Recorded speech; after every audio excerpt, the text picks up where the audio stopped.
So anything special which attracted you or still attracts you? Uh, Hello, Hello, good afternoon. How are you, Raj? good afternoon. I'm I'm fine, thank you. And how are you? Good, very well. Oh, I see. Okay, there's no session document, so we'll take any topic then. Yeah, Okay, fine. No issues. I'm just thinking of a topic. Hmm.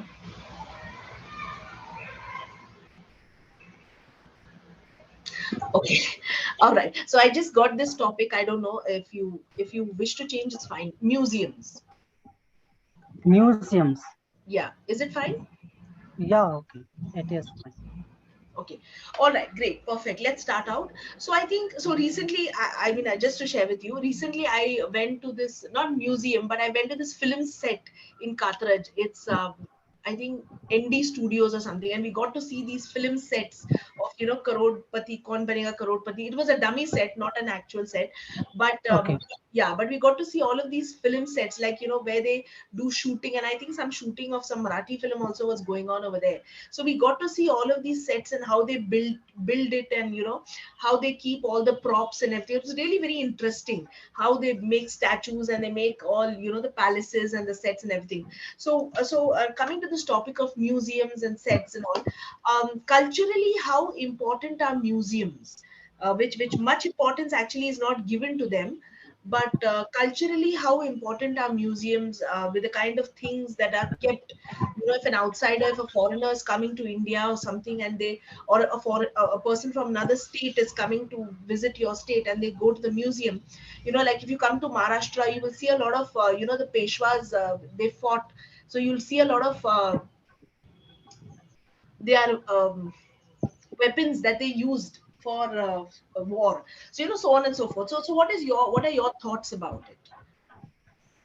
uh, first of all, I would like to share my experience about the museum. And the first time I went to museum, that was since I have been living in Patna since my childhood. So there is a museum in Patna, and that I had visited when I was around 10 or 12. So the museum, I mean, I cannot even recall what are the things there, what are the things that are available there. But when I visited, that whatever I can recall, according to which I can say that the museums are important as far as we are to explain about our past to the new generation. Or if I can recall something that I had visited recently, so the museums related to the one I visited in Delhi when I was a teenager, maybe. And recently I visited one museum in Amritsar last year when I mean, I had gone on Punjab tour. So when I visited all those things, the thing that I can recall, either the one in Delhi or the one in Amritsar, there I could get to know the little things or tiny things about our forefathers related to the uh, freedom fighters, or something related to the Gandhiji or other those people who were there during the 1900 or late 1890s or something.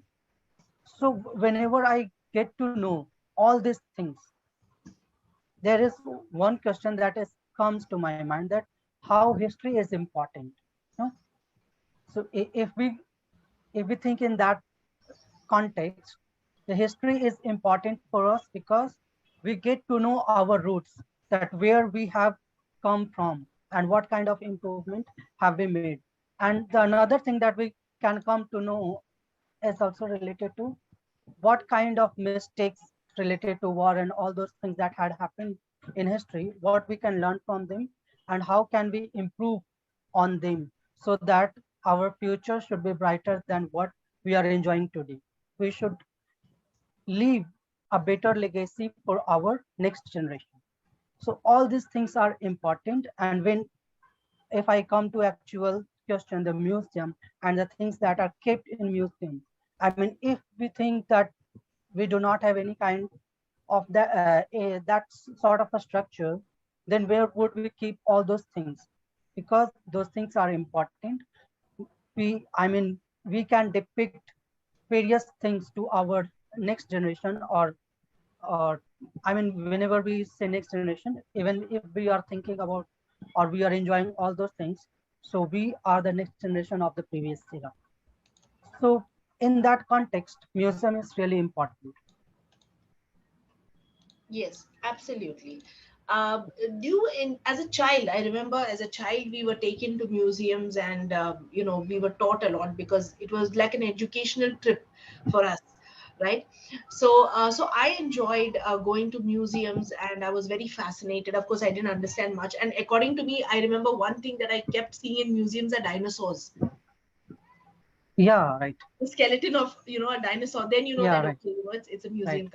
So as a kid, did you enjoy going to museums, and were you scared when you saw these statues? And one more thing I'd like to share: one museum I remember, I categorically remember visiting this museum where the statues were very lifelike.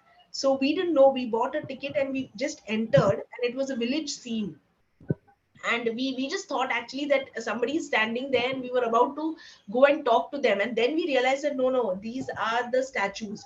So it was, so every turn we took in the museum, we just felt that somebody was standing, then we would, you know we were about to maybe just interact or say something.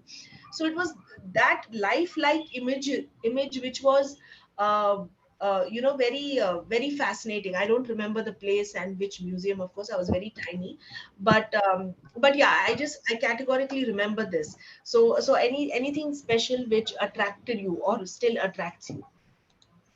uh, I mean, I have been fascinated with all those things that are kept there, like the old things that, okay, these were the things that had been used. For example, when I was explaining, there was something related to cricket as well in the Amritsar Museum. Something was written about Sikh Naidu or something like that. So that also fascinated me.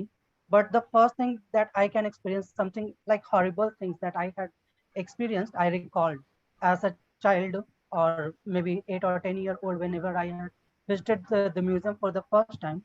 There was something, uh, a room was there with with the glasses, where we had a certain kind of settings made for us, where we used to go in that room and we keep our head, the neck, on that surface, the glass surface. And if you look it from outside, it seems that your head has been severed, and it only your head is kept there. So I can recall that thing when I had seen that. Like my brother went inside and I was looking from outside. I got scared, and I was not able to go and do this from my own on my own. So I had not gone and tried that. So that is the thing that I can recall right now. That yes, that was the experience. I mean, even I cannot recall whether it was museum or science center, but I had visited both the centers on the same day. So this is the one thing that I can recall. Otherwise, when it comes to museum, I generally enjoy all those things. Like so many things are described about the past, so it is fascinating to read all those things and get to know more, or maybe in details about all those people, or the legends of those uh, great people. Okay, all right, very well. Great. So, do you think today we are losing our cultural heritage? Do you think we are losing that tradition and that culture, or we are not preserving it enough?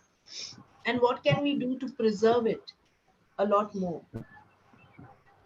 I mean, this is really a nice question, and unless we search more about this, or we go on like something on a survey, we cannot answer it in black and white. I mean, in details maybe, or in that sense, I would not say that every no matter what topic we take, there are pros and cons of everything. On particular question, I would say that yes, sometimes it feels that we are not valuing our culture in that way, but at the same time, we do so many things to preserve our culture.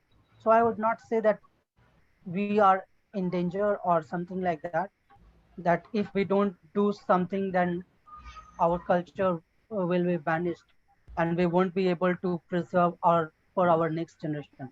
So we have not come to that level, but of course the we are certainly on a slowing path, like on a path where we are not able to glorify that in much better way, if I can say that.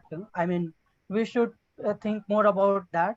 And there are so many, I mean, sometimes we focus more on conservatism and the other superstitious things.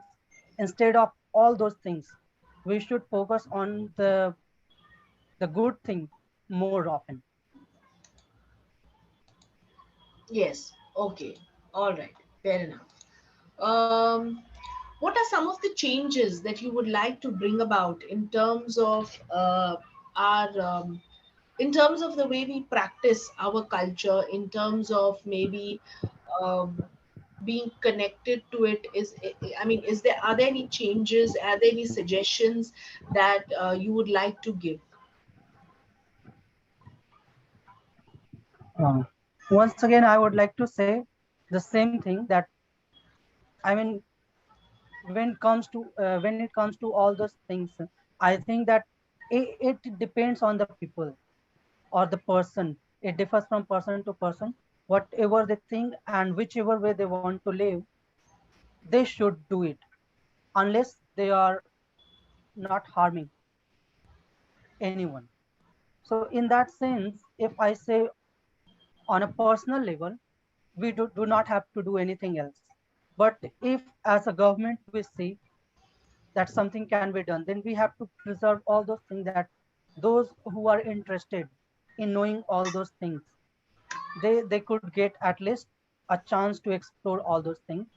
And even those who are not interested that much, even they, if they are, I mean, interested in investing or something, then they will go on a tour and they will come to know all those things. For example, when we say on a tour, that not many people are interested in going to museum, but if somebody is going, one who is interested, the other two or three are just going because they are in a group and they were visiting. But all four of them will explore the same thing in different manner. They can explore in different manner, but at least they will get to know all those things. So on that level, we need to preserve it, but we do not need to impose it on anyone, that okay, you have to do this only. Okay. All right. Fair enough. Very well. Very well spoken. All right, Raj. Great. Is it fine if I share some feedback with you? Yeah, sure. Great. So I think, Raj, what corrections do I share? I think you do pretty well in terms of your communication. You are pretty fluent. There are no major grammatical glitches. I think you are aware of it. Kudos to that. Keep going. I think the only feedback probably which I could share is maybe the usage of idioms. I think last class also I mentioned this, which you're doing fine. You're doing great. I think great power of expression, great power of comprehension, and you pick up any topic. It's not like you have an inhibition that okay, how do I speak on this topic or something like that. So I think great thought process, very organized in the way in which you do. So kudos, keep it up. And maybe idioms, yeah, that's all I would suggest, usage of idioms while speaking. So yes, and anything you'd like to ask, anything you'd like to say? One thing I would like to ask is that I have been getting this feedback again and again about my intonation and the confidence level. So on that part, I would like to get your feedback. How was it? Intonation, yeah. Yeah. No, I find you intonate. Okay, you can intonate a little more if you wish, but I didn't feel that there is a major issue with the intonation. And the other one you said, which one was the other one? The confidence level or the pronunciation. No, I think you are very confident in terms of when you speak. I don't see you choppy. Choppy in the sense you don't hesitate.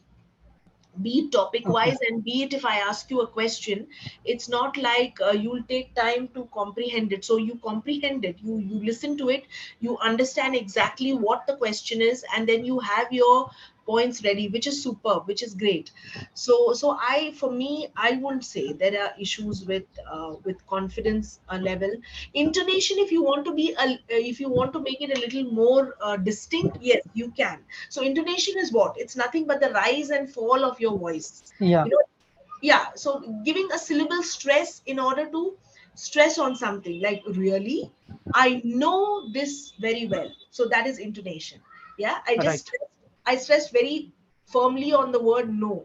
I know that you will be able to do it. So yeah. So And if you another thing that I would like to ask, that whenever I talk about this intonation part, the main thing is that I want to ask is whether I sound monotonous. Like earlier, I used to, and I think I have improved a bit. But yes, there is always a room for improvement. So, do I really sound monotonous even today? if you say monotonous, no. Maybe I think what you're feeling is that your tone is flat. Maybe you feel that you're speaking flat. Fine, intonate more if you feel that way. Okay. But yeah, but not that your speech sounds horribly flat.